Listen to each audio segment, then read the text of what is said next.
Manga means family. When life gets you down, you know what you gotta do? I don't know what you gotta do. Just keep swimming. Just keep swimming. Hakuna Matata. Ain't no passing craze. Welcome, my friends. I am Jay. I'm Andrea. And this is the Disney Plus Us podcast, a podcast dedicated to the Disney Plus streaming service. We cover the news, we cover the rumors, we cover about everything that you would want to have covered. But also, We are watching every single Disney animated feature, starting all the way back at the beginning, 1939, Snow White and the Seven Dwarfs, and working our way forward through time. hot dog, Today, you have landed on my favorite Disney animated movie. And there is controversy. so much. Between Andrea and I, there is some history on this. We will save it. We're going to tease it. We're going to say there's a monster story that was, it was a hard pill to swallow when we were dating, but He almost broke up with me it was over this movie. Yeah, Yeah. actually, no, but we are here. Well, I got a big question for you, my love. Yeah, what's My that? lovely wife that I Yes. forgive. Yes. How are you? How are you doing? Well, I was great until you forgave me. Wait, I thought forgiveness was good. I am doing just fine. However, we are in the Midwest of the United States where a very, very cold front has moved in, and we've had snow for a week and sub-zero temperatures. It's been pretty cold. Today is Fat Tuesday. I don't know when you're going to get this. Andrea had made an amazing king cake. Even with the little, I hid the little plastic baby in it after I cooked it. Yeah. If you do it before, it kind of melts in it. Don't do that. Yeah, you don't want a melted baby in the king cake. Yeah, so you got to hide it in afterwards. And it turned out pretty good. It was basically like a big cinnamon roll. Oh, it's so good. Yeah. Yeah. How are you doing, Jay? Why, thank you. I feel like a crack addict. I feel addicted. I feel pandered to. Yeah. It all started with me saying, enough is enough. I need to upgrade my 2014 Mac Mini, which I edit this podcast on. Mm-hmm. Yeah.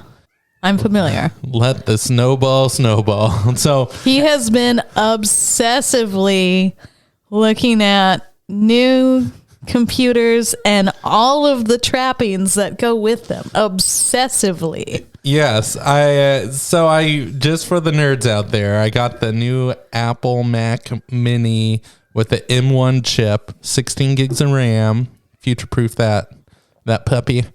But then I thought, well, I need to upgrade my keyboard. Now I need to upgrade my speakers. I mean, I'm editing a podcast.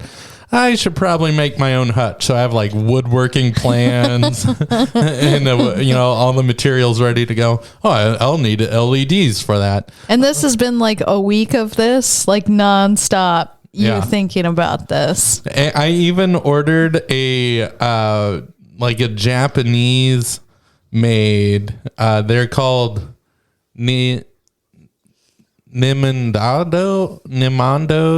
I forget the brand. I'm sorry. It sounds like Nintendo, but it's not. But they make figurines and they make Link. Nintendo. Nintendo. I'm going to look it up because this is a thing. I didn't realize it, but it's how people collect Funko?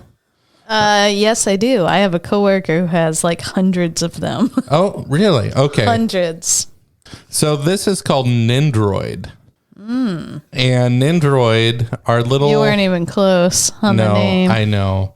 So Nindroids, they're like Funkos, only they're really well done, and they come with different hands, different faces, different poses.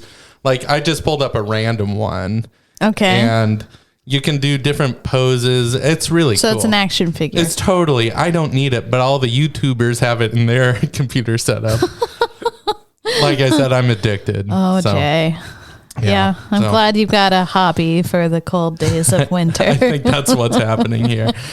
Oh, funny. But enough about that. I think we need to get into some news. Yeah, Andrea. I know they talk about the news. All right. This news is actually pretty exciting. All right. Let's first hit the new releases coming in March. March 12th, because March is really around the corner. And hopefully... Which is weird. Like, I feel like February just started, but... And it's like an Arctic ice box out there. Yeah. So March seems very far away, but it's truly not. No. Like 2 weeks. I know. Yeah. So anyway, March 12th, Miss Peregrine's Home for Peculiar Children is coming. As well. Wait. The sequel? No, this is Home for Peculiar Children, the first one. Well, that movie came out a while ago. Well, this is the first time it's showing up on Disney Plus. Oh, streaming okay, service. there it is. All right. Next. We saw that in theaters. We read the book and we were so disappointed. This is fun. It's called Assembled.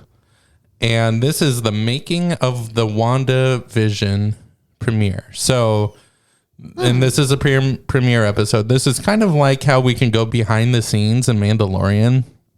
I feel like every show they make should also have a making of featurette, because then they're like double dipping.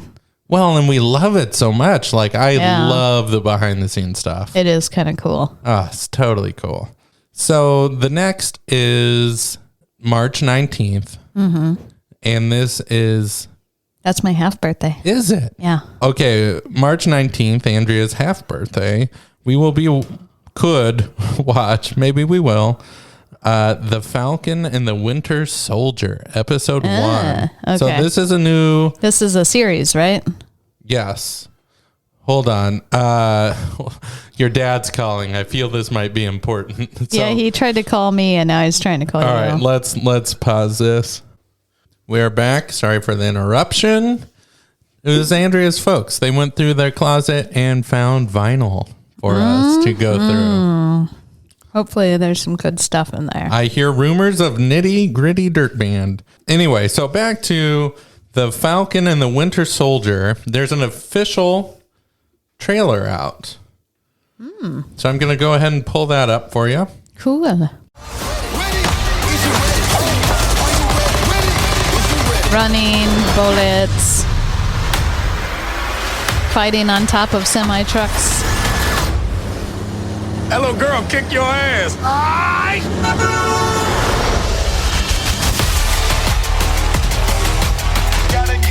The Falcon and the Winter Soldier. So it looks like they kind of have a... See? That wasn't so hard. Are you ready? Is you ready? Ready. Okay. You say you ready. What are you doing? Whole squad ready. Ready. Are you having a staring contest? Are you ready? Ready. Is you ready? They're having a staring Just contest. blink. Sweet Jesus. I mean, how old are you? Okay, so it's the buddies of Captain America trying to carry on without Captain America. And they have kind of a love-hate relationship. Yeah, I would say that. Yeah. It felt a lot like a normal Marvel movie. Like, stereotypical. I expect a truck scene, an action scene, fighting. Like, I couldn't get much story out of this. Yeah. Here's one thing that I noticed that I'm like, yeah. It looks like one of the main villains is a woman. Ew. And she was, no, that's sorry. fine. They made the comment like, oh, that little girl kicked your ass. Like, girls can't fight. You But lost turns to a out girl. They can. But it was that whole like, you lost to a girl, like stupid male, like Stereotypes. toxic. Yeah. Yeah. So hopefully they don't embrace that too much in this show, or I might have a problem with it. Yeah, I don't know if that was just a little gag. I will say, Because I don't find that funny.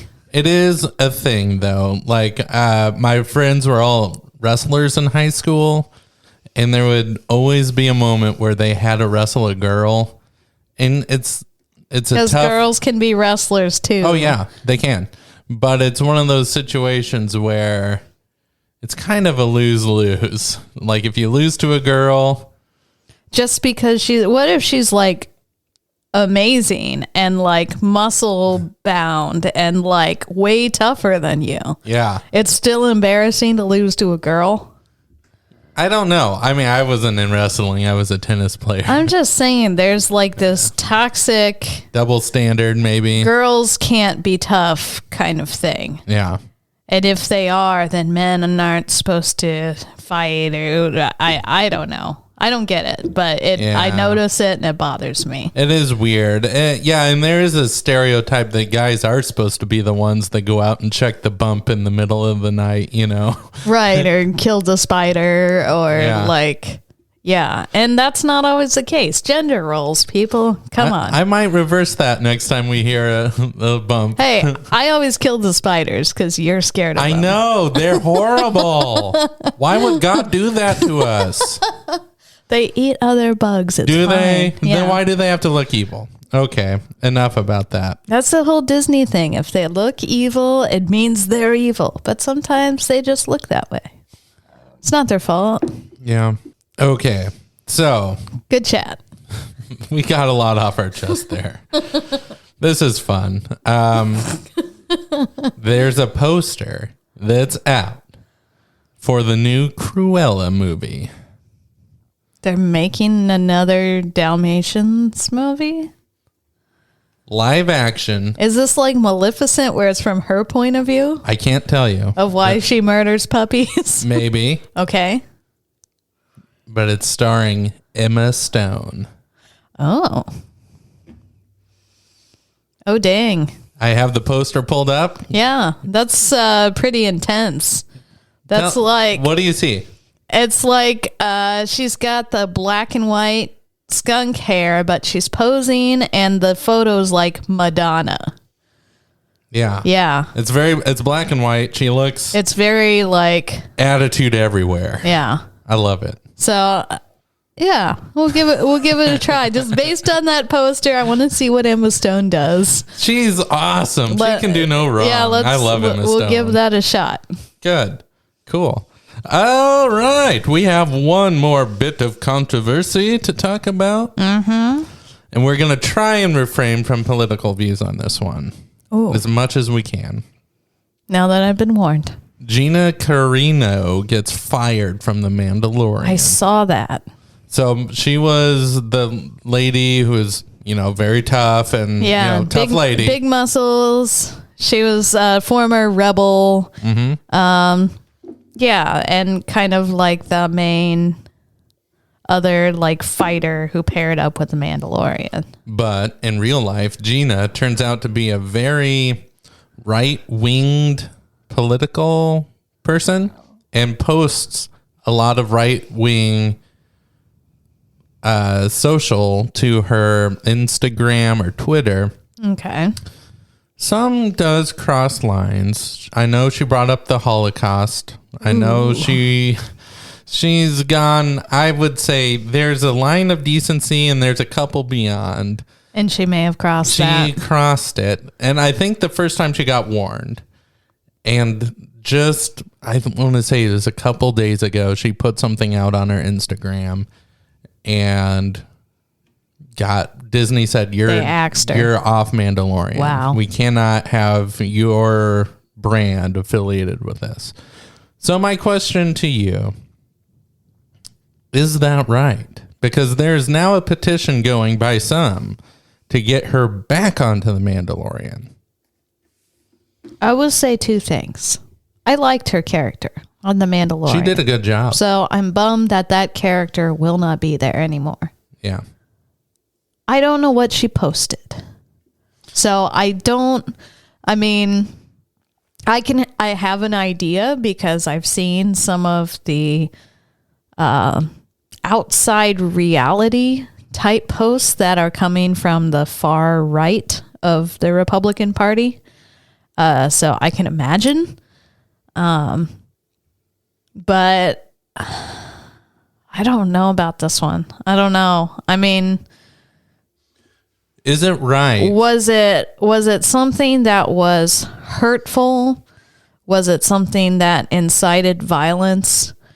Was it something that maybe it was damaging to Disney's brand to continue being associated with her? I don't know. I can see both sides. I think Disney has a responsibility to maintain an image, to protect its image, its family image, and that extends down to the employees.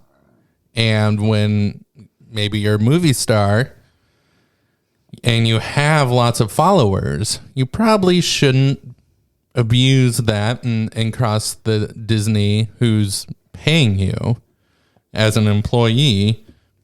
You shouldn't cause that kind of ruckus. On the other side of it, she's a human in America where you have rights. And it's one of those things that she should be able to say whatever she wants. But yes, you have free speech, meaning if you say something, the government cannot come in and throw you in jail for saying the thing. That's free speech. Free speech has nothing to do with private companies saying, I don't like what this person said, or I don't like the backlash to this person. It's hurting our brand. Therefore, we're cutting them. That to me, that's outside the realm of free speech, because you can't just say whatever you want and expect your employer to keep employing you. That's true. There has to be some decency. I mean, if you say something that's outside of their values, they have every right to can you. That being said, free speech in America, they're not going to throw you in jail for this. No. So she's not in jail. She did lose her job. She has fans, and she landed a gig with a right-winged movie coming out. So we're gonna see her soon.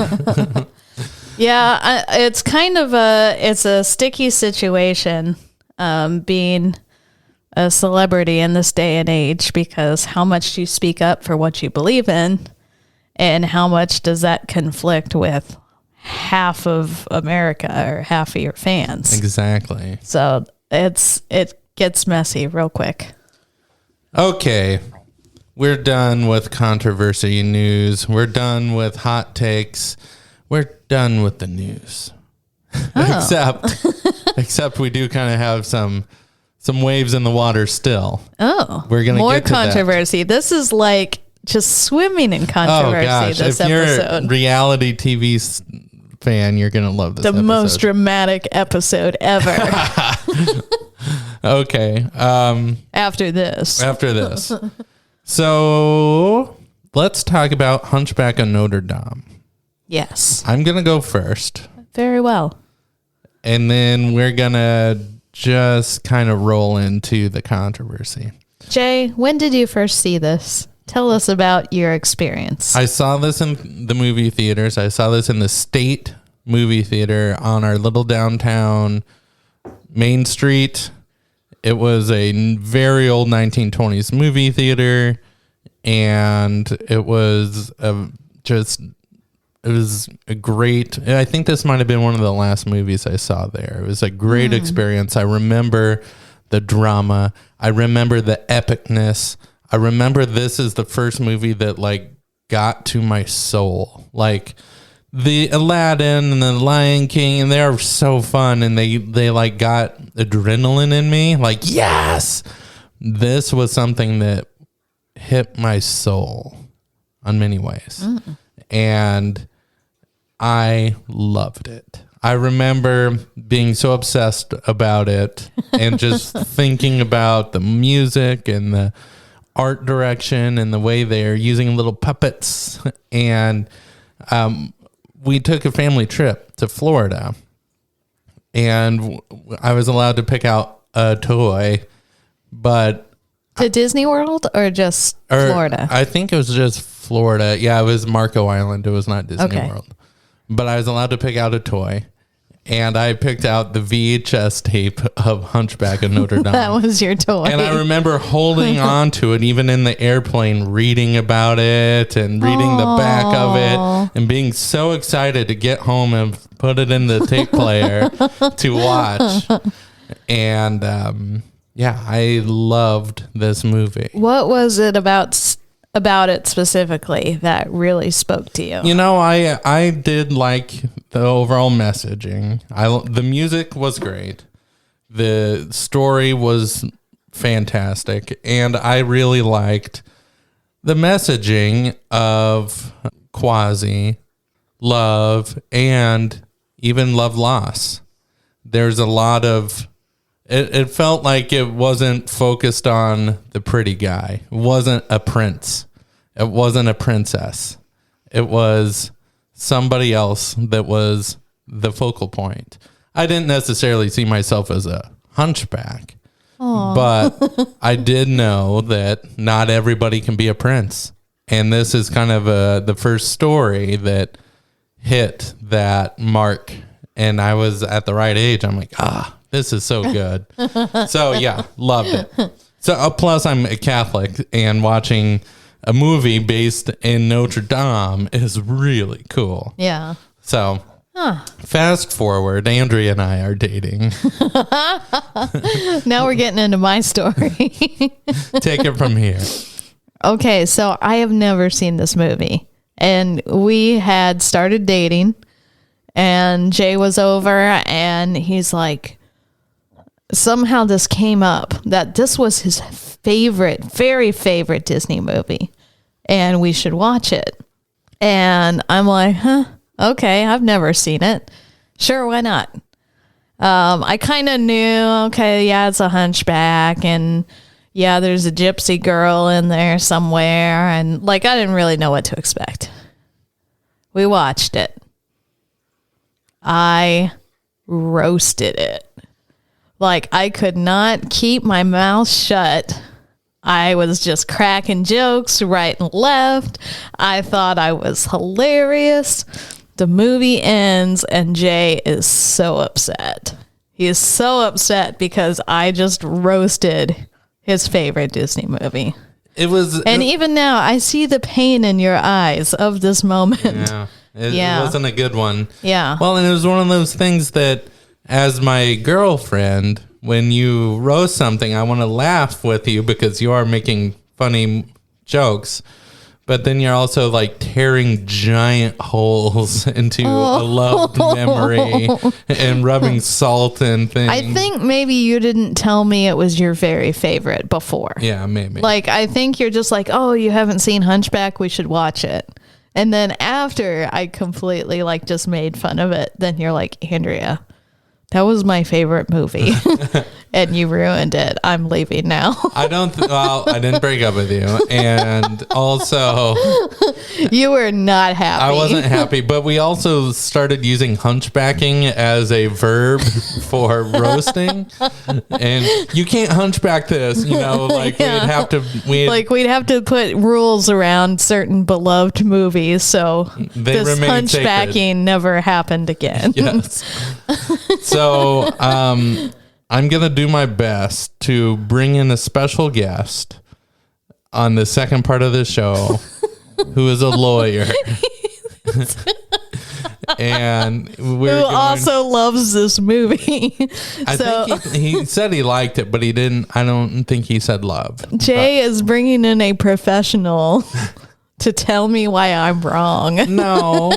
I was going to say he can at least moderate if things get heated. We're going to definitely watch this. I'm going to say roast free with clean open eyes. I will not say a word. Thank you. Yeah. And it'll be good. But in the meantime, let's do a little palate cleanser. Let's relax a little. Let's have some fun. Let's do some improv. Oh, okay. We are... two people who showed up to mass a little bit early. Are we together, or we just happen to be It sitting happened to be near in the each other? pews. Okay. And we're in Notre Dame, and it's the right period and all. Okay. It's the Father, the Son, and the Holy Spirit. Son of the Spirit. Psst, psst. Excuse me. I don't. Hey, hey. Yeah? Yeah, I know I shouldn't be doing this, but sorry. Hey, The mass has started. The mass has started. Got it. I just had a couple questions. Okay.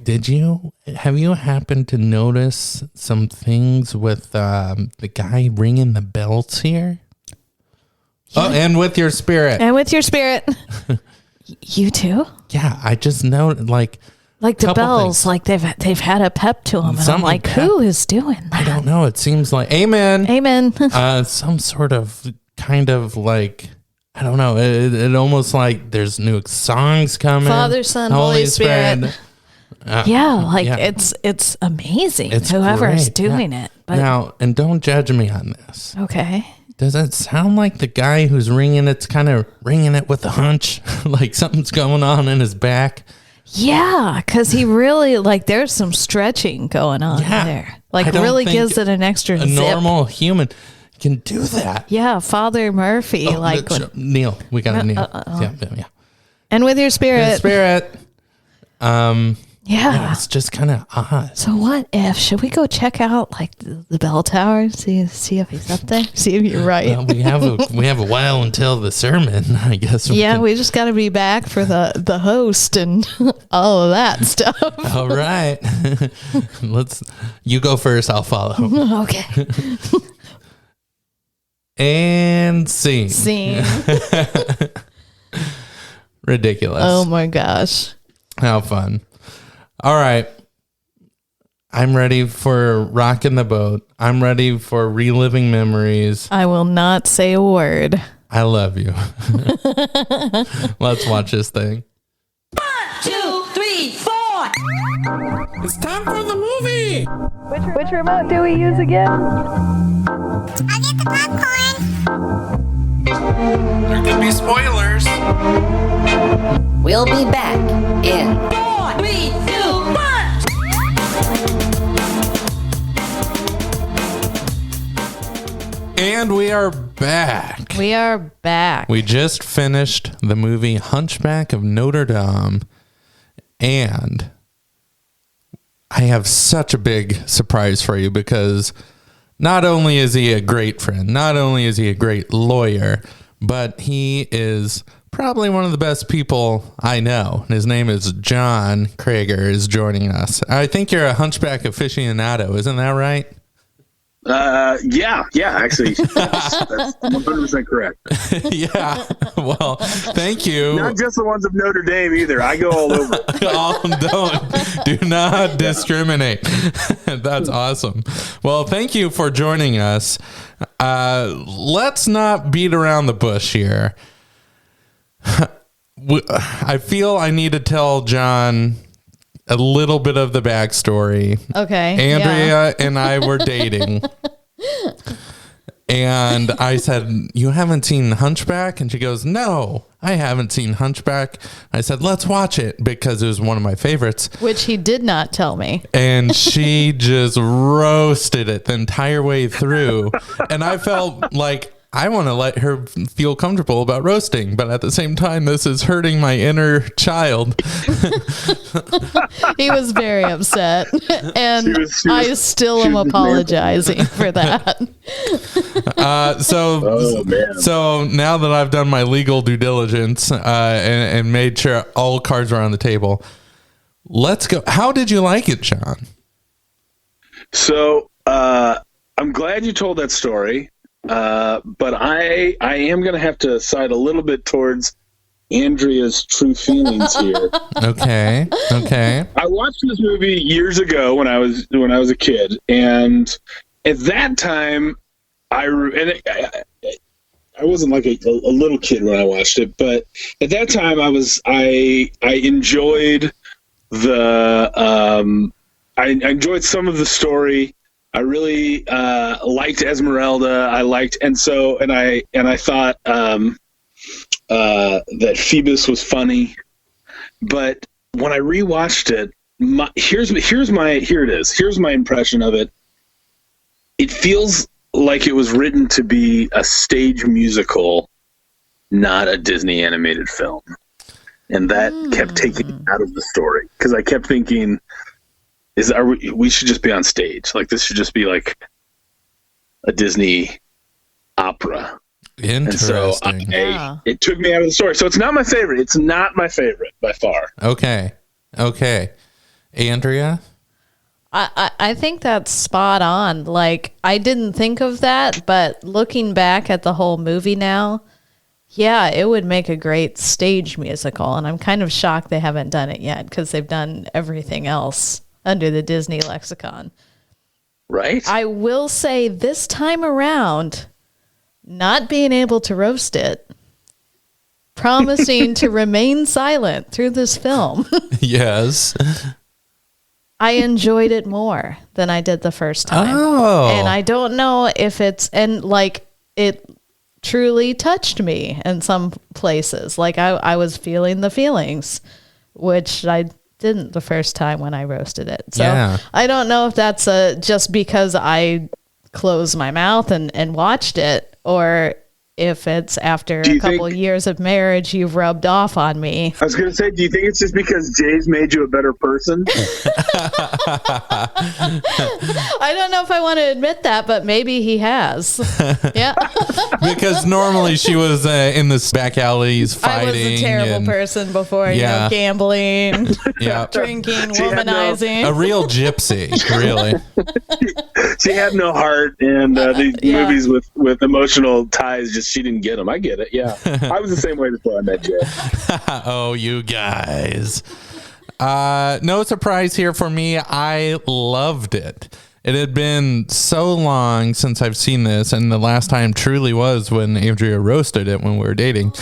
And watching it now, this was in high definition.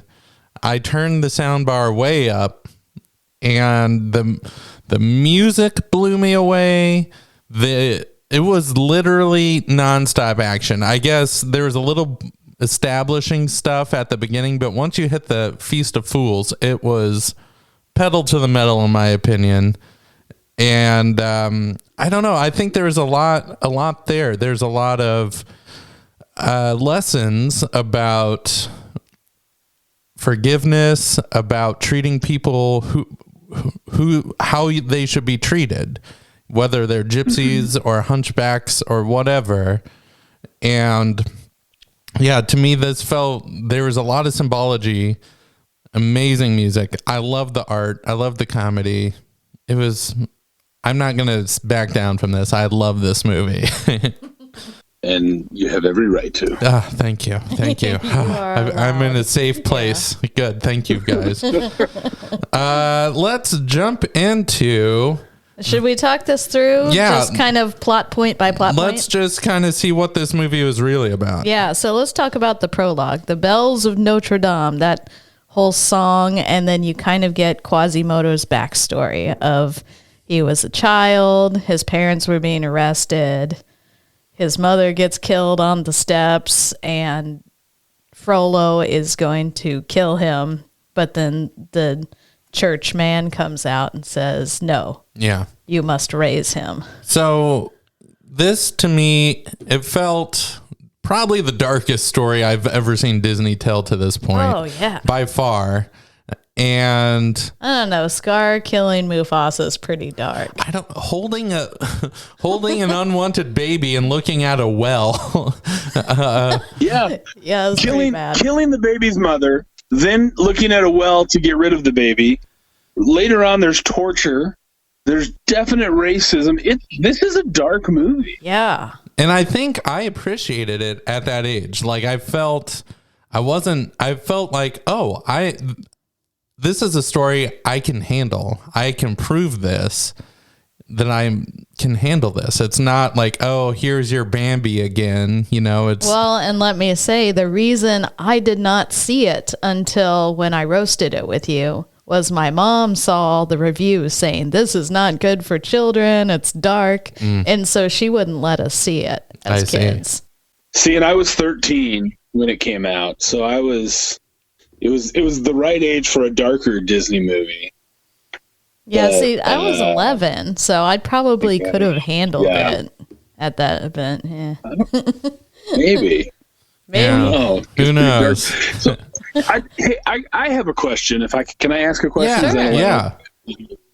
Of your guests, how many?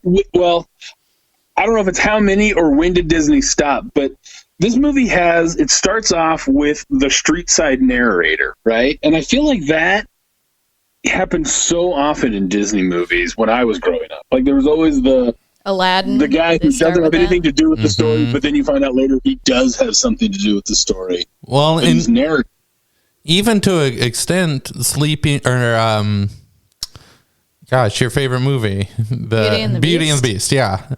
Like it was an establishing, you're in this village, you're getting told stories, kind of a prologue. Robin Hood has it with the rooster. Yeah. I love that rooster.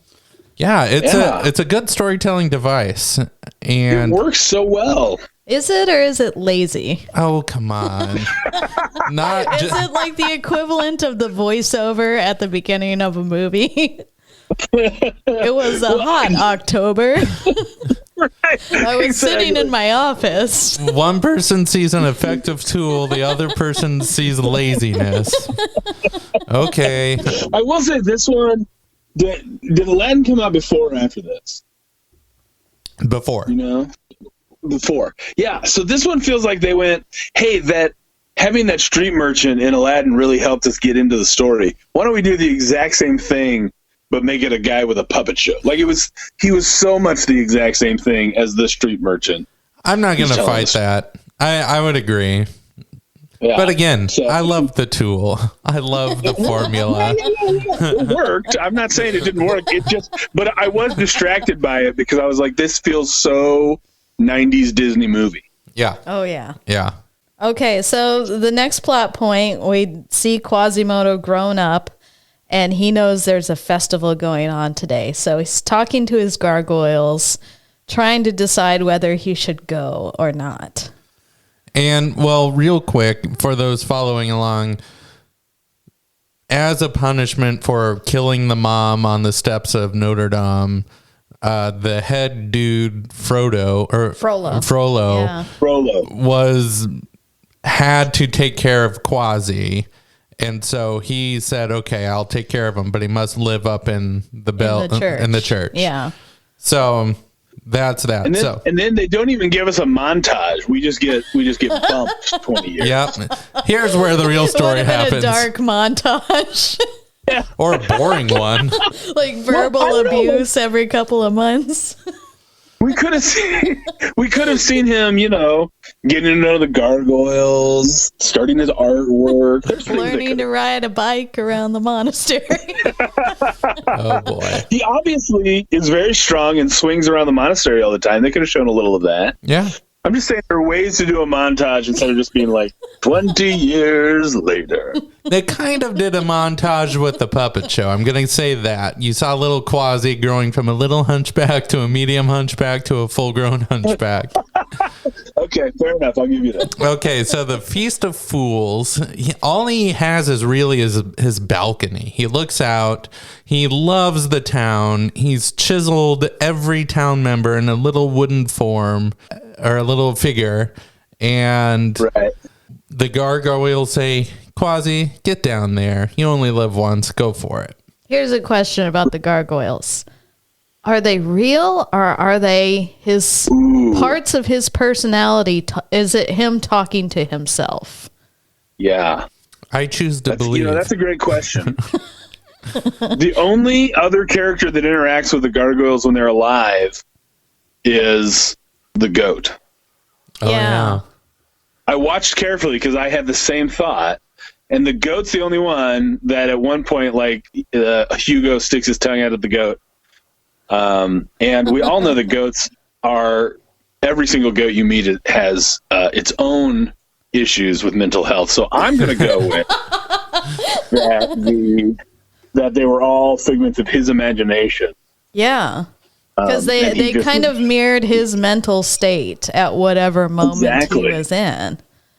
Exactly. Yeah, if they had interacted more with the fight scene, or even with Esmeralda, I would have been convinced that they were real. They just could be frozen statues, Yeah. like the show Gargoyles. But instead, I think No, that they didn't were- talk to Esmeralda. They didn't help when he was about to fall off of Notre Dame. Yeah.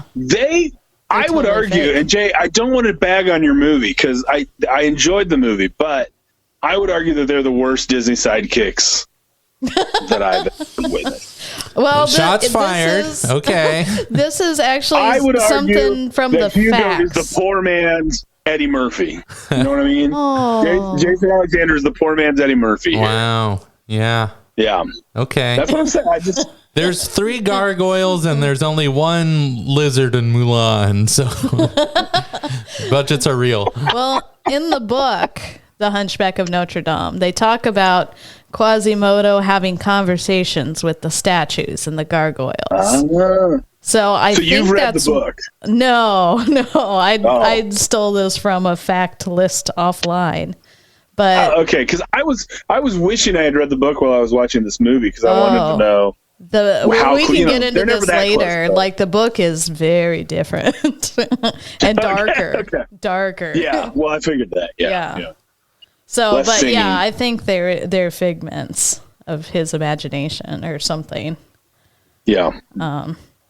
So anyway, he decides, oh, I really want to go, and then Frollo shows up, beats him down a little bit, tells him how ugly he is, and then he sings a song With the gargoyles. out there. Killer song. Killer song. Jay, what did you think as you were watching him singing? You know, it brought back all the memories I had as a child. I watched this, I bet 15 times as a kid. And it's to the point where I just feel the music. I don't even hear the words anymore. And I knew what was in his spirit. I knew what was in his soul. And I'm like, you go get you some life, Quaz. And that's what I felt. Yeah, and I noticed that it's kind of like, even though he's been beat down over and over again and told he's ugly and he's useless and no good, he still has this dream in his heart just to be out among the people. And he still has hope and life within him. And that was inspiring. It was good. So let's go to the Feast of Fools. This is a parade where it's led by the gypsies. And the gypsies are kind of the vermin of Paris at this time and the bane of Farlow's existence, I will say. Frollo. Yeah. Frollo. Thank it's you. like Frodo, I feel only like with an L. You have seen this movie more than any of us, and I feel like the name is hard for you. I don't focus on the evil guy. Good call. Actually, you intentionally won't learn his name. Who cares Yeah. about him? So anyway, the Feast of Fools happens. It's a big parade. Hilarious song and dance where we witness some old guy that's stuck in a cage get freed only to fall in the gallows. And That it's is classic. Darn. Oh, what does he say? oh dang Darn. it. So then the Feast of Fools essentially is a party to figure out who's the most ugly person in town and celebrate them. They bring masks, Yeah. they make faces. There's a whole thing. Quasi gets dragged on stage by Esmeralda just because she sees him in the crowd, thinks that he's in a costume. Turns out Right. she goes to pull off his face. It's a real face. The crowd goes silent. And then that's when Frollo witnesses, oh, Quasi has escaped. And and then He has defied me. the jester, the MC says, no, we asked for the ugliest. We got the ugliest. And everybody cheers. And it's a great thing for a little bit. And then the audience turns and starts chucking tomatoes and lettuce and tying them up and laughing at him. Which was and torturing baffling to him. me, like how quickly that crowd turned on him. Like they were all happy and having a good time, and then suddenly they're all throwing vegetables at him. Yeah. Yeah. So I don't know. Yeah, well, it was I did think it was interesting because it's the guards who throw it. Yeah. And then all of a sudden the people turn. Like they, it's an interesting crowd device that I don't think is off base, Yeah. I mean, critical mass. Herd mentality. Something will happen and people will follow, Yeah, so then everyone's throwing vegetables at him. It's really sad, and Frollo does nothing to help or step in, and Esmeralda goes and sets him free and rescues him. And Frollo yells at her, wants to arrest her, and she makes this like amazing escape run. Filled with magic. And you have all these like crazy things she does to escape, and it's just hilarity ensues. Yeah, it's wonderful. But it makes Frollo very angry. And Frollo seeks his new head of security, Phoebus, who's new to the town, new to everything, to go find Esmeralda and capture her for her little freedom act defying him. And she winds up in the sanctuary, in the church. Yeah.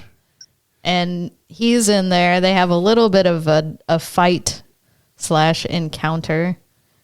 And she ends up having to demand sanctuary from the church so they won't drag her off and arrest her. Which she actually doesn't do. Yeah, he actually does for her. On her behalf. Yeah. So legal question, Mr. Lawyer. Yeah. Have you ever heard of sanctuary? And can one Is this a legal principle? Call sanctuary and not get arrested if you're running from the cops?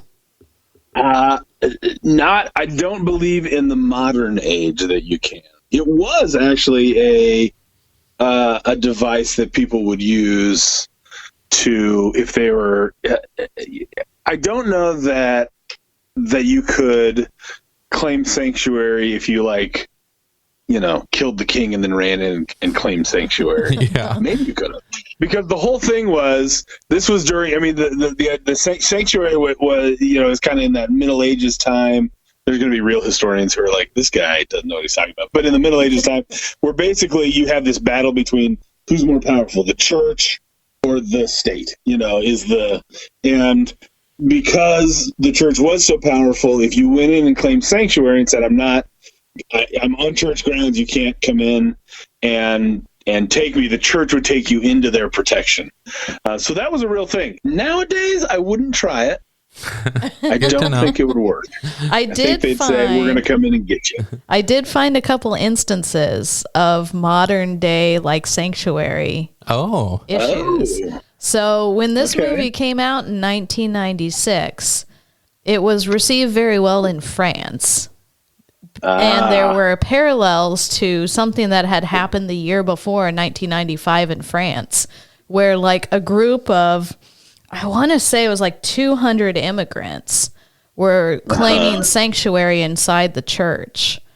And the officials didn't know what to do, and they didn't know what to do. And there was this big standoff. And finally, the police went in and arrested all these people. And it was this big, controversial thing that happened. And then this movie came out the year after.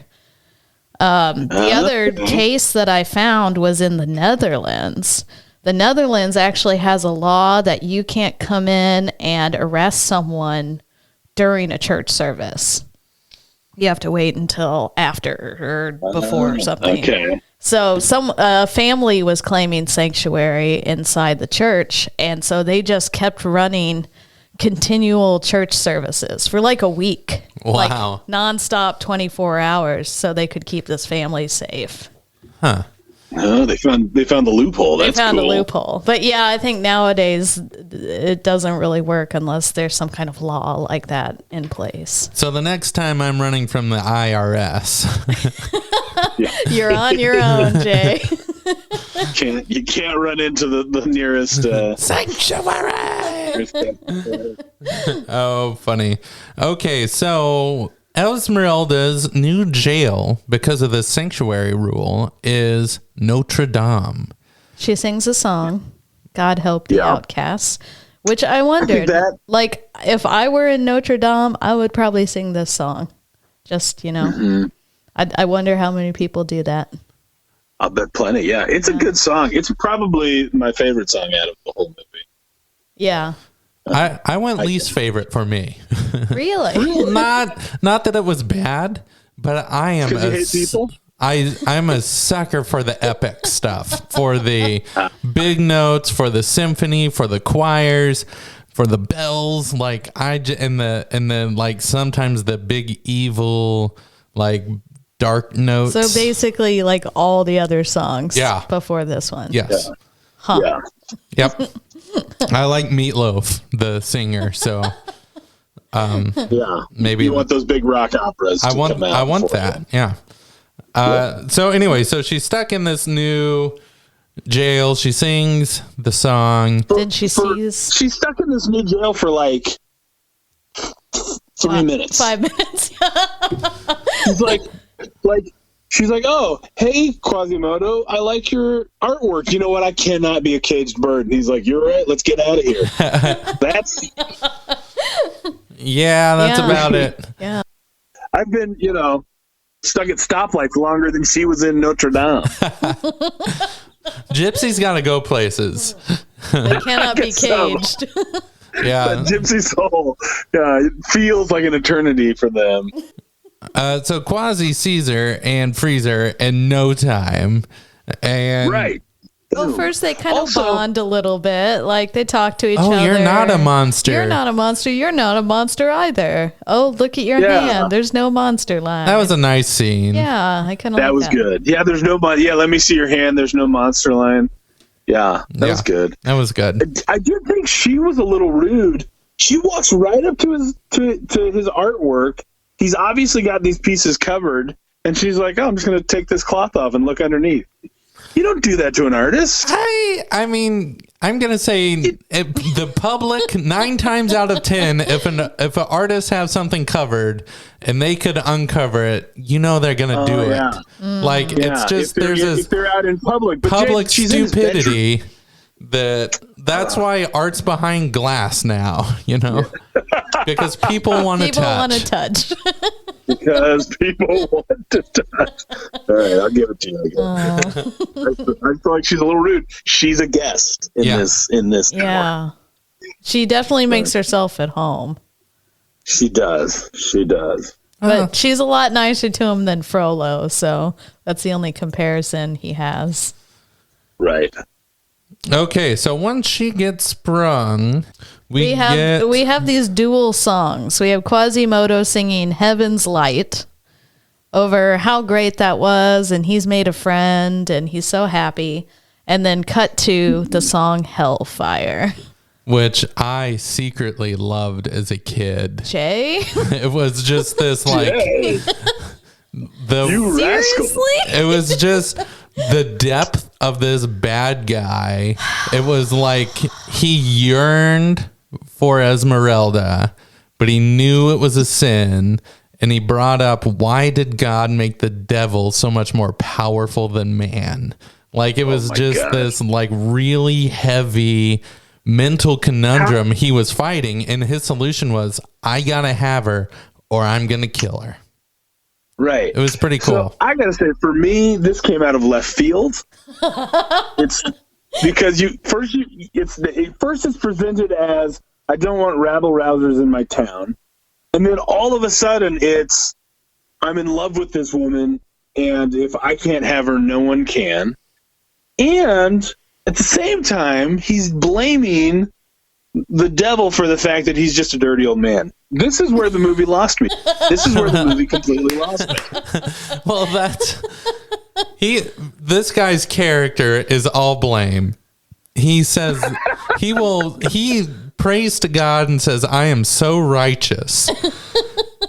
And he's already had so much death on his hands, but in his mind, he's a righteous man, and so if he's having these evil thoughts, it's not his fault. It's just a really deep character, and I've never seen that in Disney animation yet. Like something that's so conflicted between lust, sin, righteousness. It was just really interesting. Plus, I mean, it was kind of a catchy little hellfire. Like, I liked it. I was good. It's a very poor, thought conclusion, though. As a Catholic, I followed it. As a Catholic, I was there.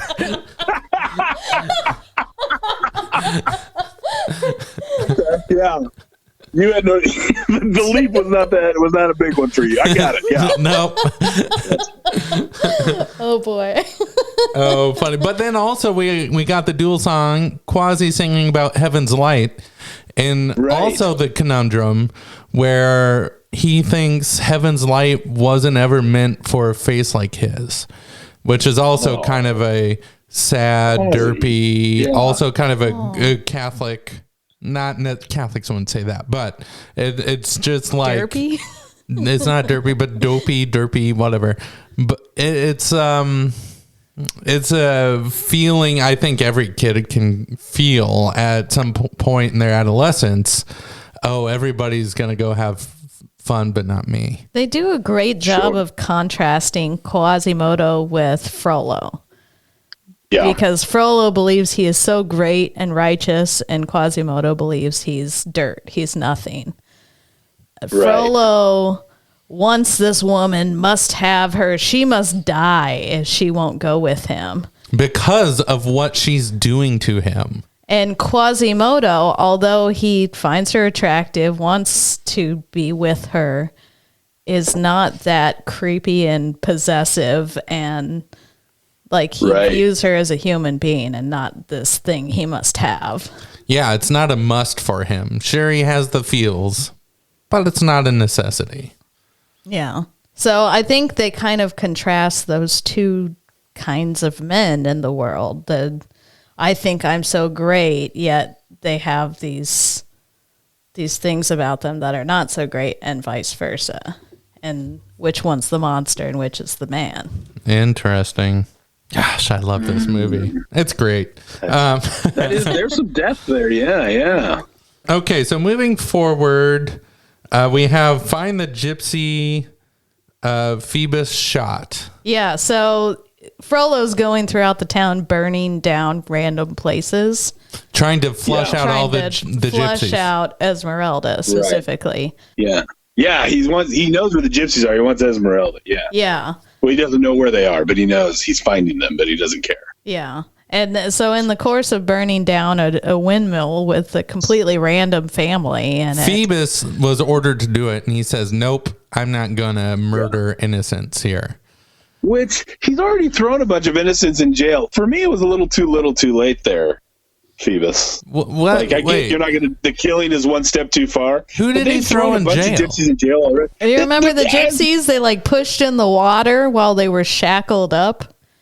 Yeah. Because they wouldn't say anything, and he just stood there and let that happen. Well, I mean, he's literally running the department that's trying to clean up that rabble. But what I'm saying is wrong's wrong, man. Wrong is wrong. I agree. Me and Phoebus, we don't see eye. But yes, he gets there. Did you guys? So he says no, puts the torch out in the rain bucket, and then Frollo gets mad and he puts the spear in the door. Which I was trying to remember when I was watching it, if the door actually opened to the inside or if it opened out. But anyway, he puts the spear in the door. Here's my question: Frollo lights the building on fire. Phoebus wants to be the hero. Why does he jump through the window and not just lift the spear off the door and open the door? Maybe it was on fire. It was wedged. I don't know. I think it was on fire. He came back out the door. He came back out the door.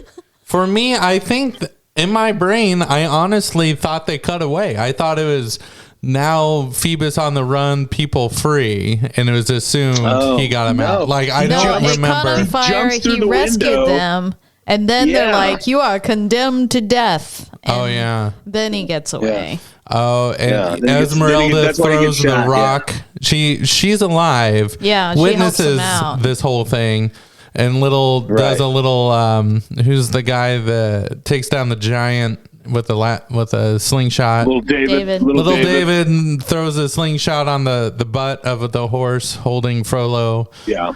And away Frollo goes.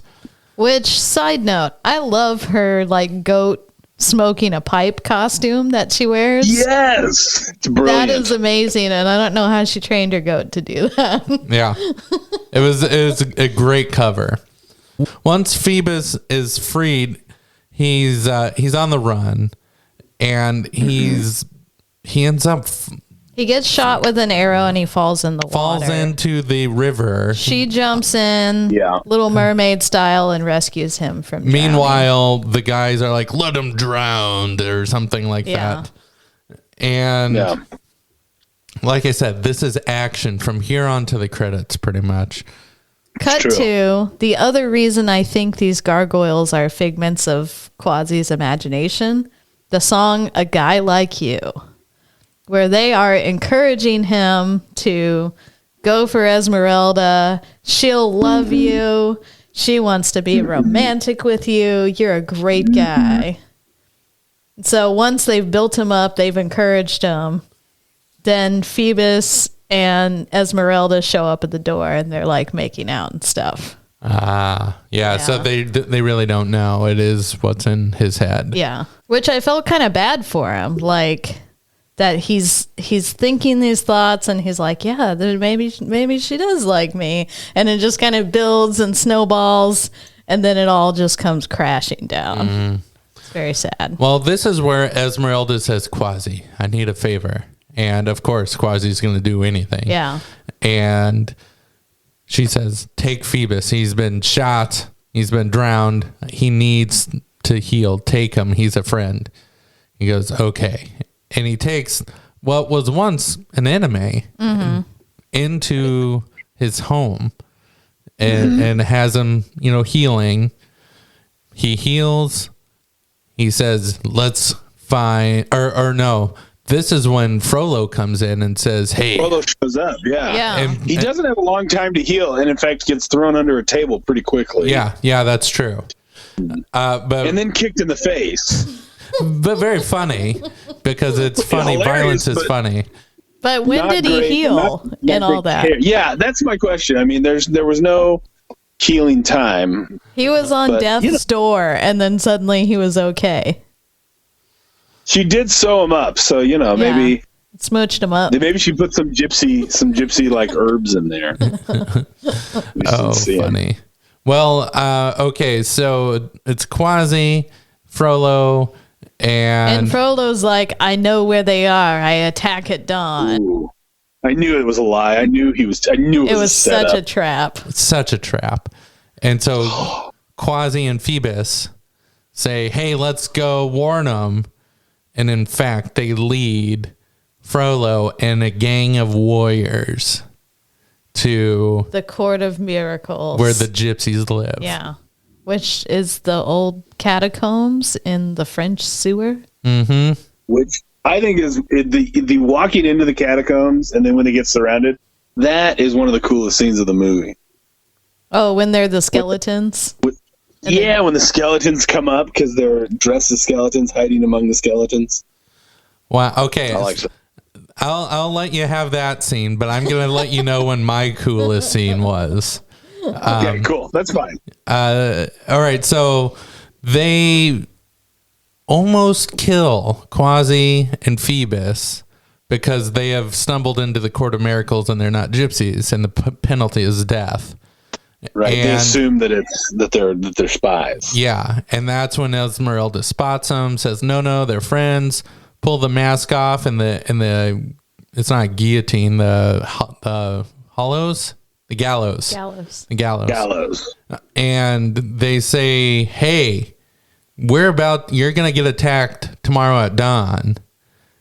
And they're like, okay, let's get out of here. And the whole court of gypsies is like, let's go, let's go.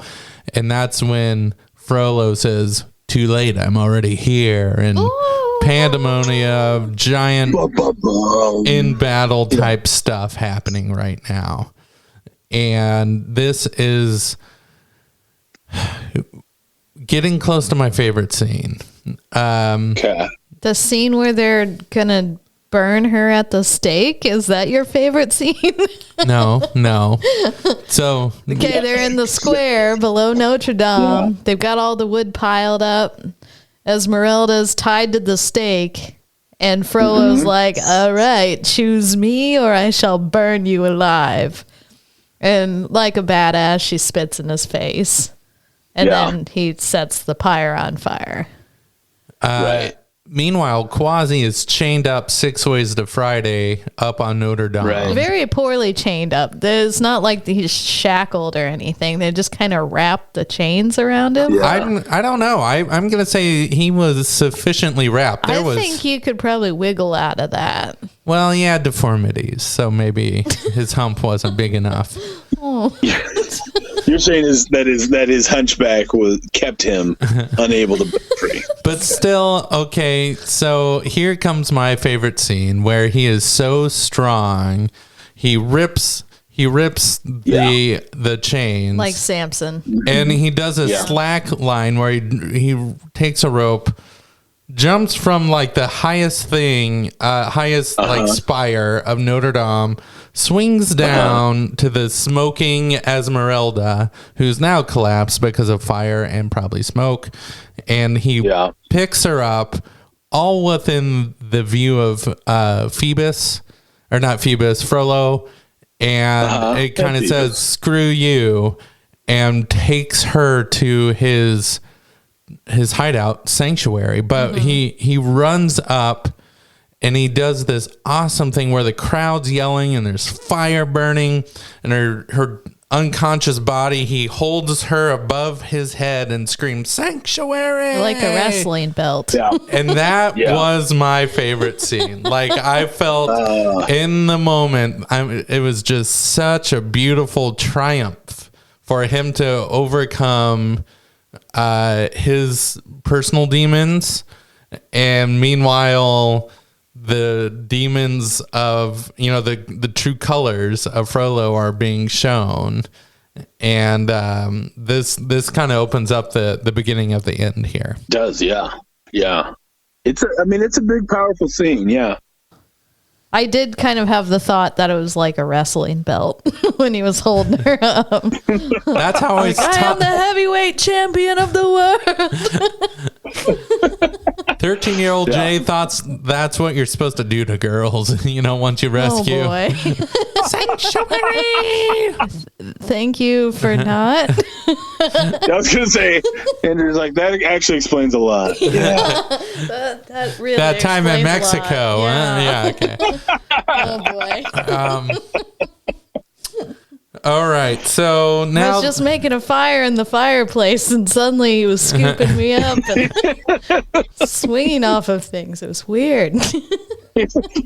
Okay, so this is where Frollo goes nuts and runs past. It's not a priest. It's he's like an monk, archbishop, or something, high up the clergy. And he's like, no, you cannot enter. He's like, no, I am going to enter. Pushes him aside, runs up to kill Quasi and kill. Right. Well, but before that, like, there's an entire battle scene that I think is highly impressive. Quasimodo is chucking huge things off of the tower. Oh yeah. And the gargoyles throw. And the gargoyles do throw the trebuchet down, so maybe they are a little bit real, or maybe Quasi did that as part of that. But hard to tell. Hard to tell. Yeah. But then he has that huge cauldron of boiling whatever lava, magma, that he throws all churches out. have. The magma, the holy magma. Right, yeah. And everybody just got that. Every church has that tucked upstairs just in case. Yeah. Oh, yeah. Yeah. So the magma. I liked that scene. That scene was cool. It was cool. It was action packed. We got Frollo running up the stairs to murder in the house of God. He pulls out the knife just in time for Quasi to react. Quasi sees the shadow because his back is turned, and because he's comforting him while he pulls the knife, and yada yada yada. We end up with everybody hanging off the walls of Notre Dame, like you do. Esmeralda's holding Quasi. Quasi's holding Frollo. Frollo. Frollo swings over to what are those flying buttresses? It would look like a gargoyle head. I don't know, whatever that is. But here's what's interesting, and I think there's symbology in this. I'm not sure, but the thing turns to a living demon, kind of smiles in his face, and then just nosedives. It breaks off, and he falls. They all fall, but they all into the holy magma. It's Frollo and the evil demon fall into the holy magma. Again, Disney death by falling. Yeah, because absolutely. we can't have our hero actually kill someone. No. Right. So. Yeah, the hero never actually has the hand in the death. No, it's their all own, an accident. It's their own evil that takes them down. Yeah. Yeah. And the last 100% true. Last twist that kind of in song Quasi gives Esmeralda's hand, joins it with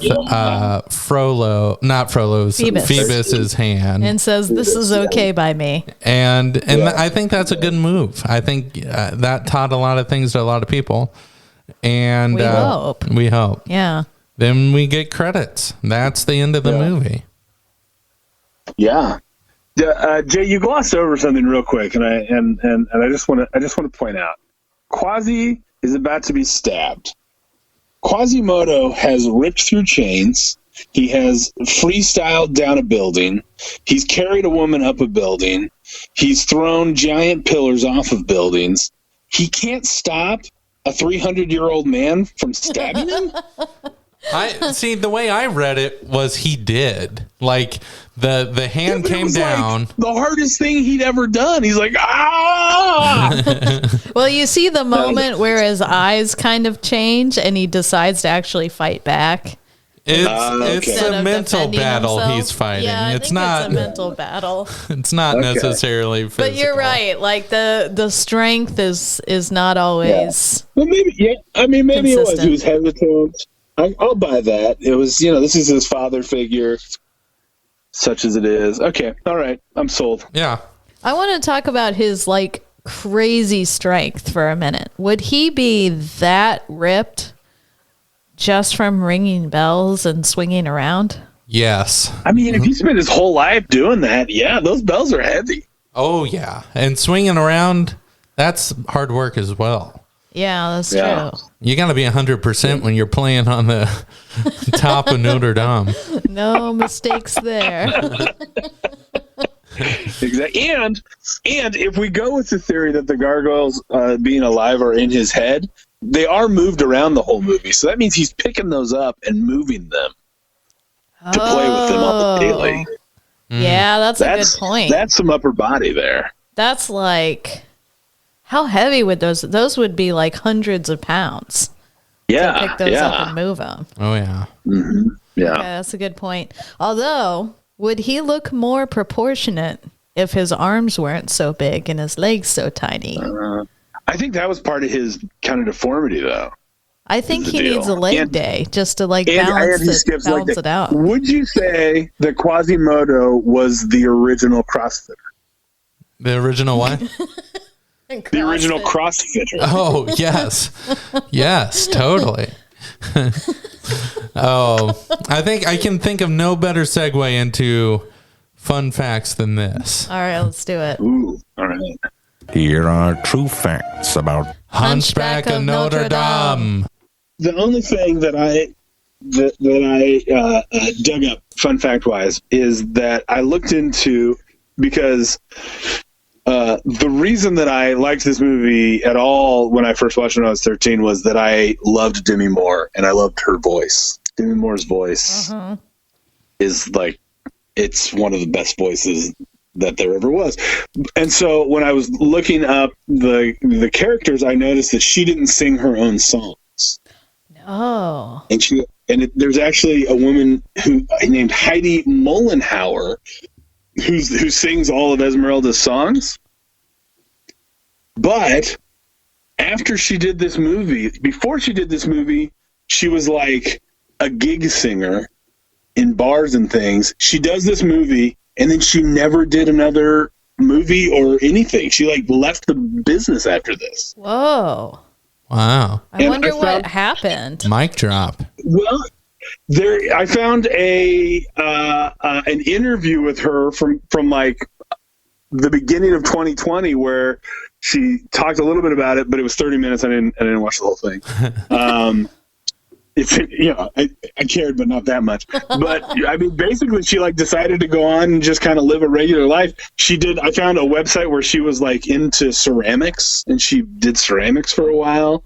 She still apparently does some singing things, but just not. But like, this was her big break. Wow. And then she never did anything after that. She peaked. I'm gonna tell you 2 words. Payday.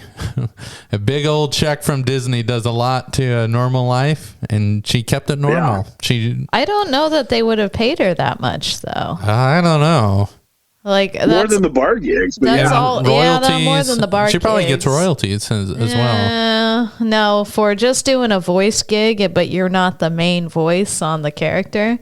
You're probably just getting paid your SAG rates, and then you go away.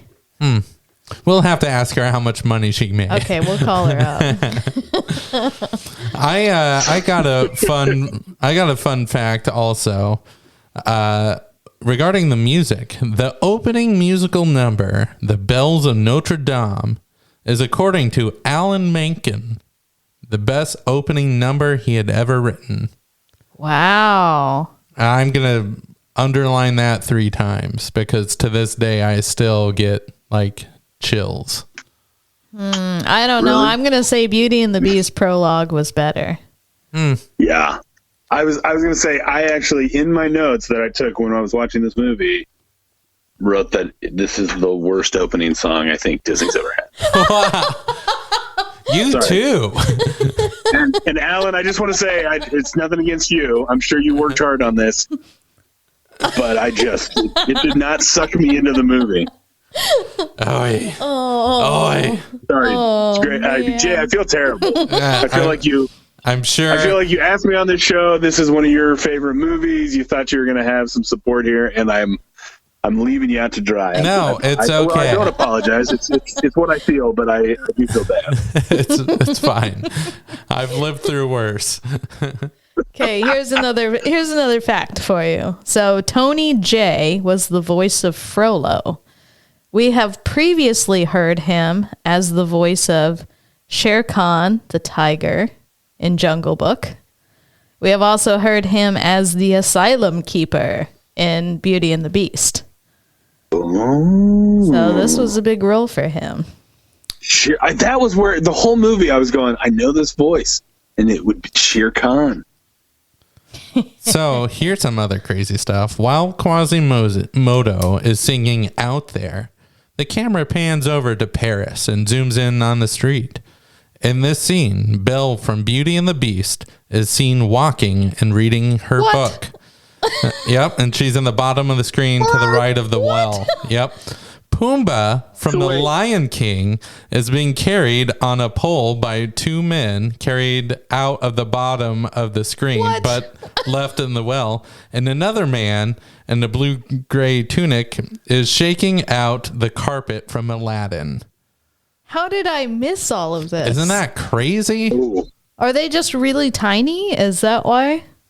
I think I saw Belle, and I didn't see any others. But yeah, that is some fun Easter eggs. Wow.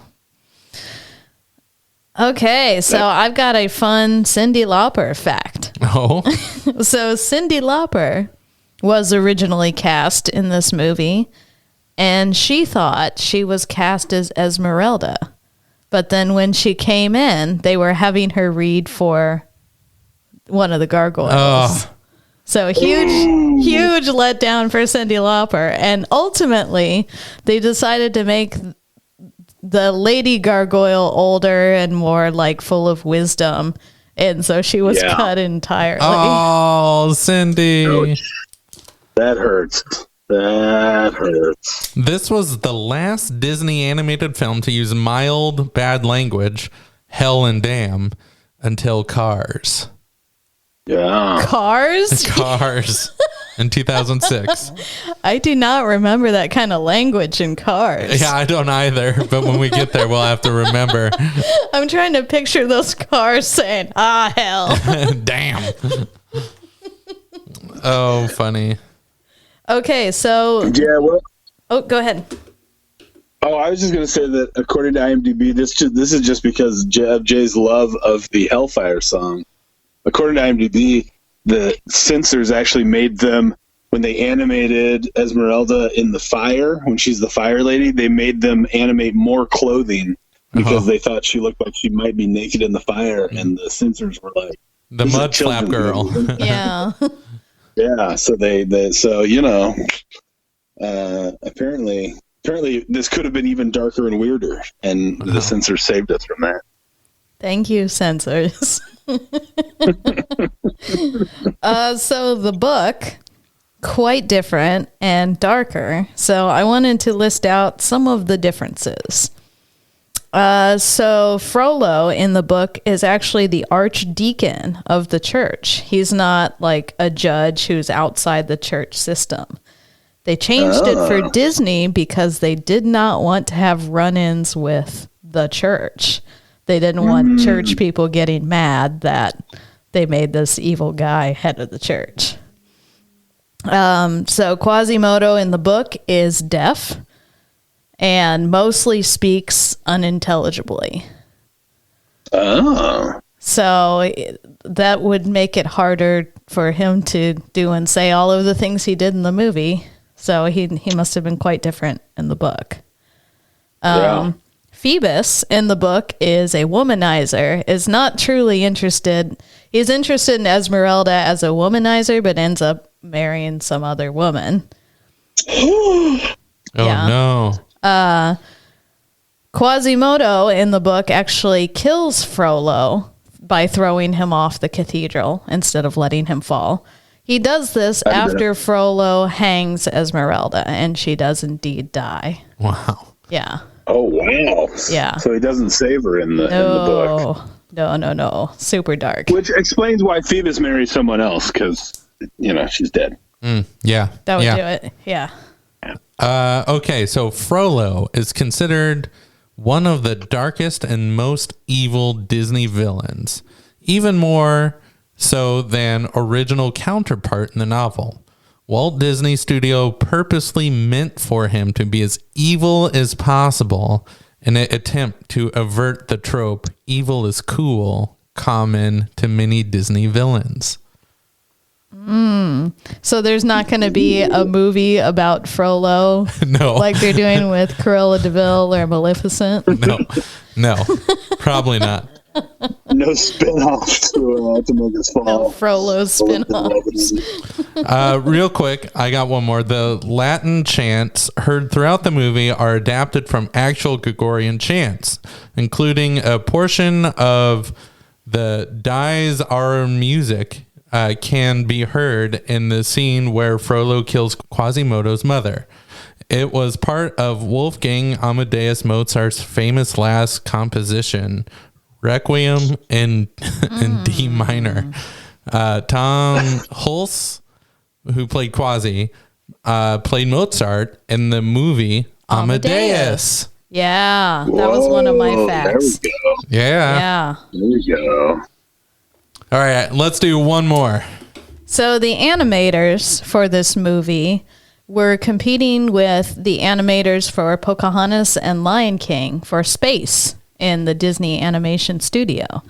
Ultimately, they were moved to a warehouse in Glendale, California to animate this story. They dubbed it their sanctuary. That's hilarious. Oh my gosh. See what they did there. See what they did there. Okay. So we got to now one of my favorite parts of this show. Wheel of morality, turn, turn, turn. Tell us the lesson that we should learn. Moral number 1. And the moral of today's story is... Mr. John, what is the moral of Hunchback of Notre Dame? Well, originally I thought that it was you can be friends with ugly guys, but you should marry the pretty blonde. That's what I said when I roasted it, and Jay got mad at me. You too. But I think maybe the actual moral here is that because it's not just Quasi who gets judged wrongly, right? Phoebus gets judged wrongly, Esmeralda gets judged wrongly. It seems like throughout the whole movie, everyone's getting judged wrongly based on their appearances or what people assume about them according to their status in life or their job. And so I feel like the moral is don't be judging people based on those outside things. Reserve your judgment for when you know them and who they really are. I like it. I was going to say something similar. It's not what's on the outside that makes you a good person or a monster. Guys, for you two who hate this movie so much, you guys really nailed the moral. I don't think I can add to it. Yeah, it was good. Well, thank you for watching it. I know it may have not been your favorite, but I enjoyed it a lot better than I thought I would. Oh, good. Yeah. It's definitely a piece of my childhood, and gosh, that music, so good. John, I cannot thank you enough for joining us. What fun we had. Thank you for having me on here. It was a blast. I assume you're going to have me back for the Hunchback of Notre Dame too. I will have you back for as many as I can get because this was so fun. Okay, so after Hunchback of Notre Dame, we got... Are you going in chronological? Yeah, chronological. The next movie is Hercules. Yes. Woo! All right, everyone. Have a good one.